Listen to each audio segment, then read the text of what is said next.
Hello fourth graders. I figured it would probably be easier for me to record this rather than have you watch a video on it, even though technically you're watching a video, but you know what I mean.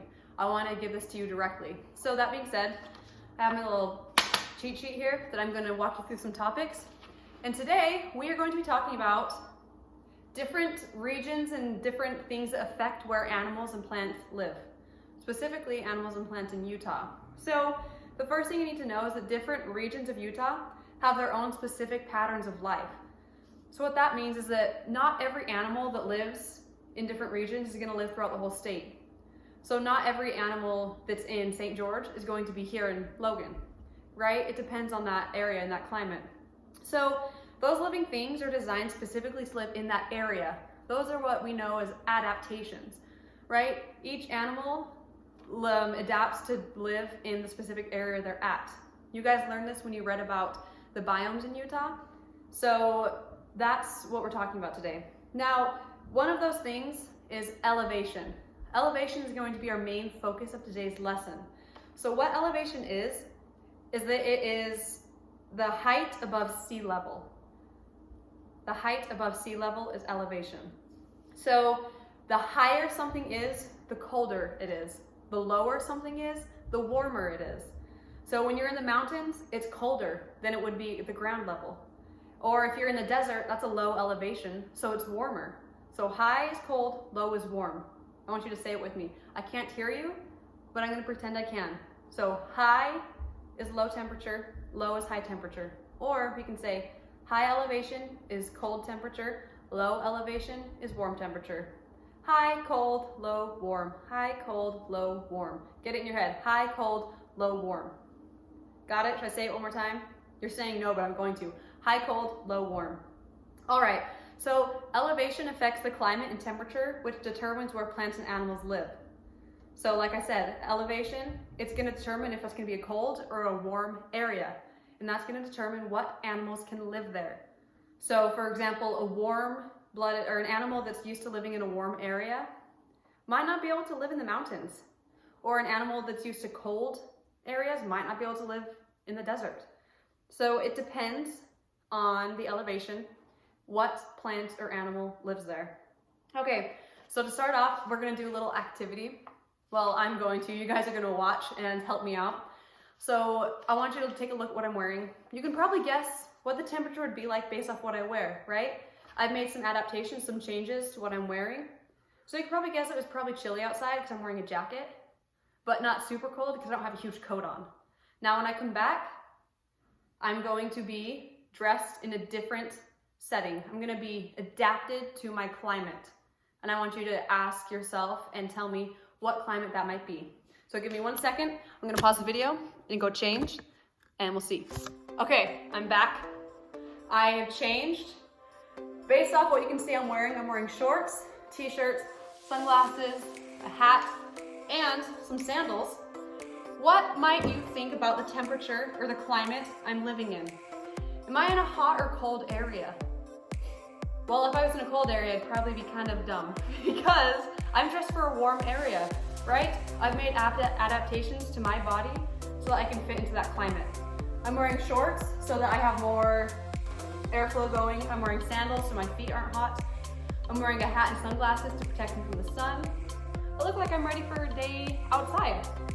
Granted, I look kind of funny, but that's okay. I've made adaptations, just like plants or animals do.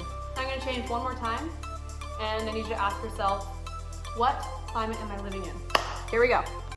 Okay, are you ready for the big reveal? Because I look ridiculous, but let's see. Voila. See how I changed? What am I wearing? A big jacket, sweatshirt, scarf, a nice little hat, gloves. I've got my boots on. What kind of climate am I dressed for? Warm, cold? Cold, right? I've made adaptations to my body to fit my climate. I have all of this warm stuff on.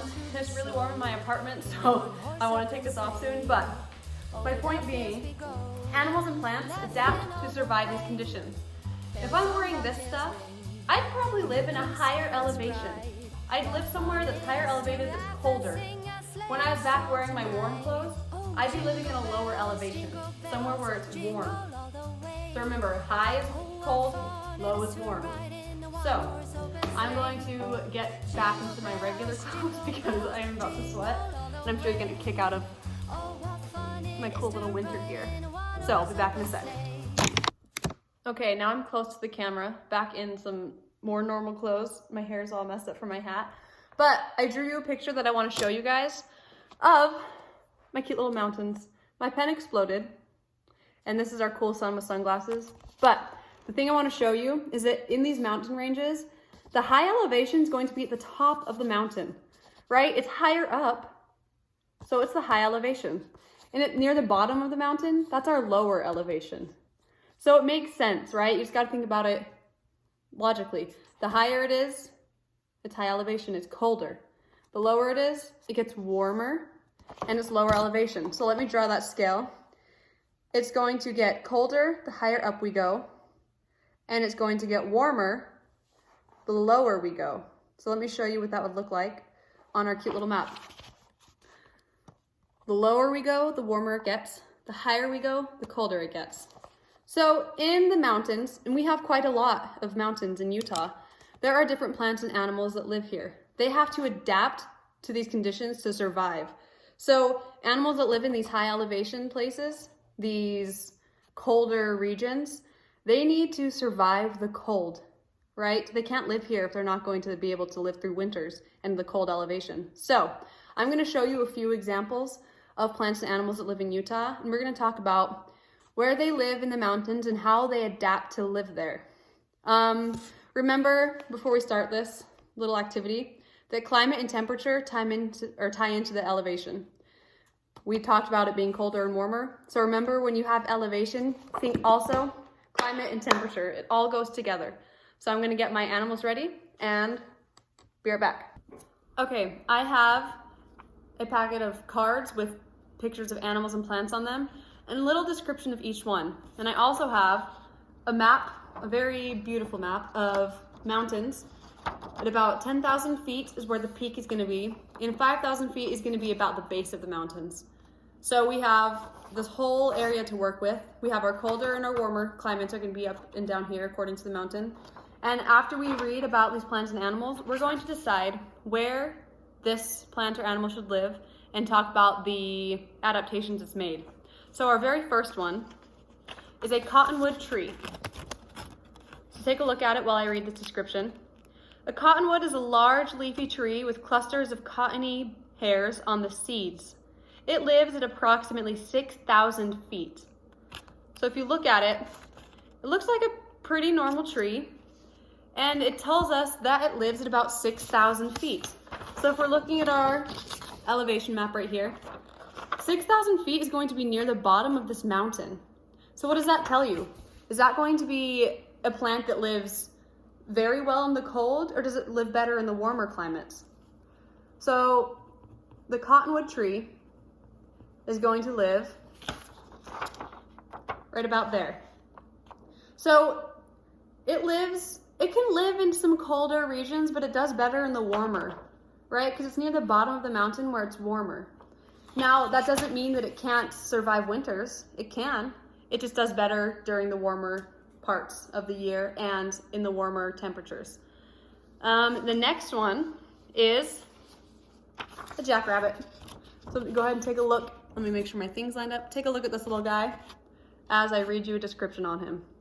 So a jackrabbit is a long-eared, long-haired hare that lives in the flat, open deserts from 3,000 to 6,000 feet. Their predators are coyotes, foxes, eagles, and hawks.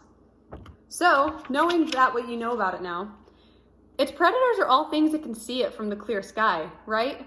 It isn't covered in the mountains or the trees very well. It's in a pretty open place. It lives at about 3,000 to 6,000 feet, meaning it's going to be pretty well below, most often, below the mountain's elevation. It's going to be in the warm part. It lives in the desert, right? There are different rabbits that live in the colder parts of Utah, but this jackrabbit specifically is going to be living in the warmer parts. It is a desert animal. Okay, next. Sorry, I dropped my paper. we have a mule deer. Let me line that up for you. So this mule deer is also called a black-tailed deer. It is active in the early morning and dusk. It roams from 6,000 to 10,000 feet, depending on food source of grass, leaves, twigs, and bark, which it loves. So this mule deer can go anywhere. It can go from the lower to the higher elevation, from the warmer to the colder temperatures. So that's one important thing to remember, is that these animals can move. They don't have to stay in one place. So they can go wherever they need to survive. So we're gonna put our mule deer right here. He can go up from 6,000 to 10,000 feet. Generally more colder areas, but he can be adaptable, right? He can go high and low. He loves eating plants. When they're in season, he needs to go and get those plants. The next we have an elk. Look at how pretty. So this elk is a large light brown or grayish brown animal with long branching antlers. He migrates with seasons. So in summer, he can go up to 11,000 feet. In winter, he's usually about 7,000 to 10,000 feet. So kind of similar to a deer, but even colder areas. And if you look at him, what about him tells you that he can survive in colder areas compared to the deer? Right off the bat, I noticed that he has thicker fur. He has more coating around his neck. He's bigger, so his body can hold a little bit more food. So this elk can go anywhere from 7,000 to 11,000 feet, depending on the time of year. So we can go really cold, right? The next we have a plant. This is a bulrushes. So bulrushes are wetland plants that grow on banks of small rivers and ponds in places at 3,000 to 6,500 feet. So I'm gonna draw a little pond right here. These are wetland biome plants. So this guy can live anywhere from 3,000 to about 6,500, depending on where that wetland is. But generally, that's a warmer area, right? He lives in a warm area. And if you see the picture, you notice all that water on it. That's where he's going to thrive. Okay, next we have a red fox. So this fox is a mammal with upright ears, red-orange fur, and a long bushy tail. And he lives in mountains or forests. So right off the bat, you know it's gonna be a little bit colder climate. So humans have changed his behavior so often that a lot of these foxes now depend on trash for food. That's really sad. People have started moving into where he lives best, and now he has to scavenge for trash and food, for his food. So the red fox is going to be in about the same place as the elk, but a little bit lower. Sorry, not the elk, the deer, but a little bit lower. So we're having our map coming along pretty well. We see a lot of animals are pretty adaptable to these cold climates. Okay, next we have a bird. This is the red-tailed hawk. The red-tailed hawk is a very adaptable bird and is able to be at home in deserts, mountains, at varying heights above sea level. They mostly feed on rabbits, snakes, lizards, and small rodents. So it tells us, very adaptable. He can be anywhere. He can be the deserts, the mountains. He can live over this whole map. So I'm going to draw a little bird and write that it's a red-tailed hawk and that he can go wherever he wants. He can adapt to any climate. There he is, red-tailed hawk, wherever. I know you've missed my drawing, so it's not a beautiful bird. It looks really similar, right? Can't you see the resemblance between this and that? Can't wait to be hung up in the Louvre. All right, we have our first set of animals. Let's get on to our next ones. We have a few more. Next we have a cougar. The Cougars was actually the mascot of my biggest high school rival, so I don't really like cougars because I'm biased. Cougars, they are tan, they have tan fur with a powerful body that prefers woodlands and forests. They live at 7,000 feet and above. So our cougar is going to be in the mountains, a little bit colder of a climate. So the cougar can survive there because he's a good hunter. You can see he has a lot of warm fur. He's able to hunt down his prey and live in those colder climates. Okay, next, if I can find my pictures. You guys are gonna be all very familiar with this. Sagebrush. If you know the song from Utah State, where the sagebrush grows, I'll be here all week. You can pay for my concert. So this is a sagebrush. It's all over the place in Logan, all over the place in Cache Valley. So sagebrush is a plant with small, light-colored leaves, and it lives in a dry climate, usually about 6,000 feet. So he lives somewhere that's going to be drier, gets less moisture, so a little bit more deserty, right? He's not going to survive very well up high in the mountains. Now, we know that since we have a lot of sagebrush in Logan, it does get cold here, so he can live in the cold. It just needs to be a drier climate like we have.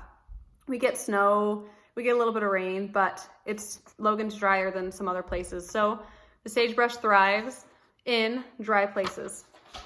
Okay, next, cattails. What do you notice about the picture?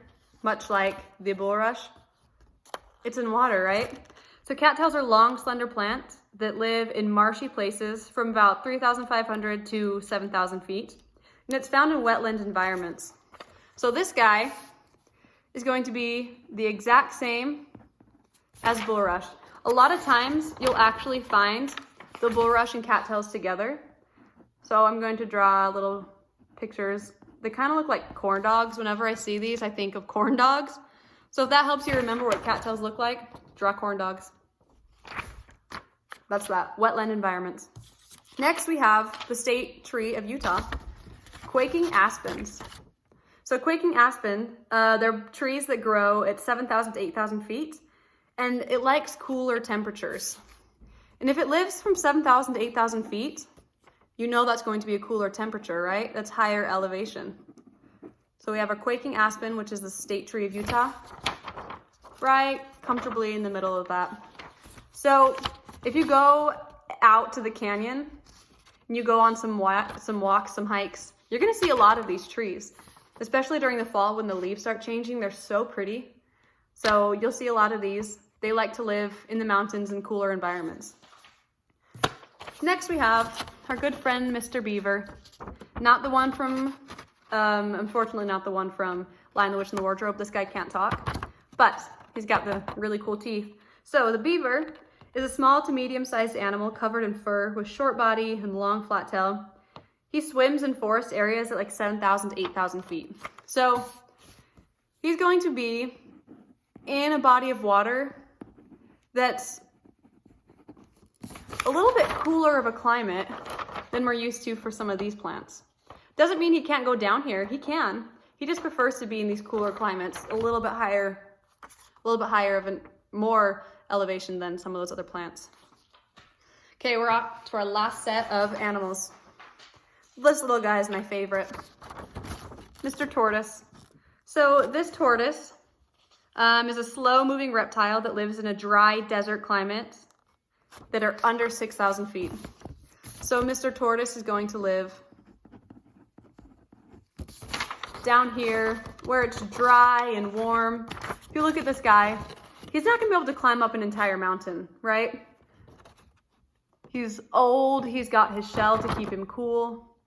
He loves warm places. You're gonna find him in deserts. He's adapted to live in the warm areas. Next, we have a prickly pear. So what a prickly pear is just this type of cactus that's up here.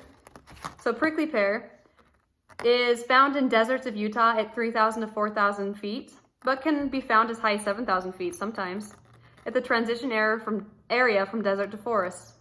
So it dwells in well-drained soil that has a dry, rocky, or sloped surface. So this guy, he prefers to be in the warm areas that are going to have that dry climate, but he also can live in this area that transitions from desert to forest, where those mountains are going to be. So he's a little bit adaptable. And you learned in your biome research that these cactuses have this waxy substance that holds in the water better. So that's why he can live in the desert, is because he can hold water. Okay, next we have the coyote. I was just talking to my friends about this back in Snowflake. We sound very small town hick because we say, let's go hunting for some yotes or hunting for some coyotes rather than saying coyote. So if I say coyote or yote, that's what I'm talking about when I say, yeah, coyote, yote, it means coyote. I apologize because I'm from a small town, we're used to it. So this coyote is a medium-sized animal covered with coarse brown fur that roams from a variety of elevations depending on the food and temperature. Usually it's found in like 7,000 feet or below. So we're gonna put our 7,000 right here, and below is gonna be our coyote. So he prefers the warmer, but he can change temperature depending on where he needs to hunt. He can go all over this place to hunt any of the creatures that he needs to. So what's interesting about this is that where I'm from in Arizona, there's a lot of coyotes. That's why we can go coyote hunting and go out and find coyotes and look at them. Because the elevation where I'm from is about 6,000 to 7,000 feet, and these coyotes are just, they thrive there. That's the perfect elevation for them. Okay, next we have the big bad moose. If you've read Hatchet, this guy's an enemy to that. So the moose is an extremely large member of the deer family, has big bowl-shaped antlers. It loves food found in marshy areas. It's 6,000 feet and above. So this guy's actually gonna love these wetlands, but he's gonna be just a little bit higher in elevation to them. So if you remember in Hatchet, if you've read it, where he finds the moose is by a body of water, right? These, I almost said meese. These moose like to be near water. Next we have a Utah juniper tree. So the Utah juniper tree is a scraggly conifer that can live in a variety of climates and environments. Usually found in the Great Basin plateaus between 3,000 and 7,000 feet. So this is a desert tree. If you can tell, the ground around it is dry. It looks like it doesn't need a lot of like big, huge leaves that are gonna require a lot of water. These Utah junipers can live in the warmer areas. So we're gonna put him, I keep saying him, the tree's not a him, I'm sorry.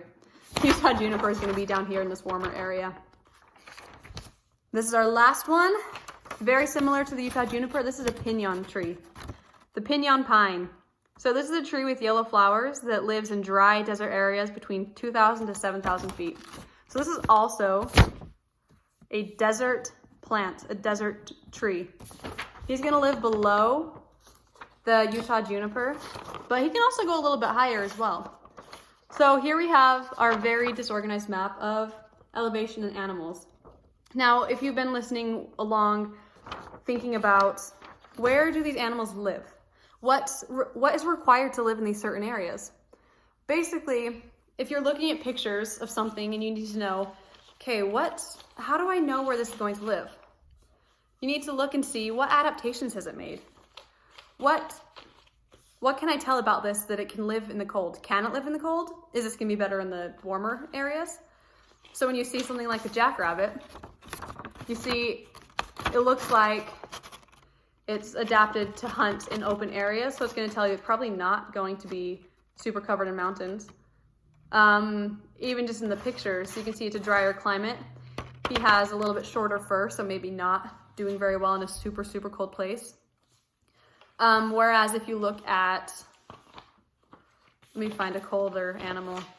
If you look at the elk, he has really thick fur around his neck, around his body. He's got strong legs that are smaller that he can climb up mountains. He's adapted to live in colder environments. Right, so you just need to look at what characteristics do these plants and animals have that tell you where they live. Remember, before we end this video, remember that the higher the elevation, the colder it is. The lower the elevation, the warmer it is. Remember, animals can adapt and move to different places if needed. We learned about that through like coyotes, foxes, they can go wherever to hunt. That's really all I have for you. Eventually we're gonna do a little matching game where I'm gonna show you a picture and tell you this is a pinyon tree and give you some information, you need to tell me what environment will this live in? What part of the biome? Is it gonna be in a desert, more forest, wetland, high elevation, low? That's all I have. I hope you enjoyed. Thank you for listening. I know this is probably a little bit long, but I hope you enjoyed it because I kind of made a fool out of myself. I hope you have a good day. Thank you for watching my video. Sorry, I know I just said goodbye, but I need to add one last thing. So out of the 3 main biomes we have in Utah, there's kind of a hierarchy of how it is. So mountains are gonna be our highest elevated, wetlands are gonna be kind of in the middle, and desert is gonna be our lowest elevated biome, meaning the mountains are gonna be the colder and the deserts are gonna be the warmer places. Now you already know that. You already know that deserts are gonna be hotter than mountains, but what I also want to point out is that sometimes elevation, like the numbers are different. So while 6,000 feet might be the elevation of this mountain, in some places 6,000 feet is the elevation of the desert and the mountains are way higher. It all depends on sea level. So the thing I was using today was mainly an example of the mountains in Logan, but not every mountain range is going to be that same elevation throughout the world and even throughout Utah. So take that with a grain of salt. Remember that not all around the world the elevation is going to be the same. It changes, it differs, but the main thing you need to take away is that higher elevation is colder, lower elevation is warmer, and the animals adapt to live in all these different places and to be able to travel throughout.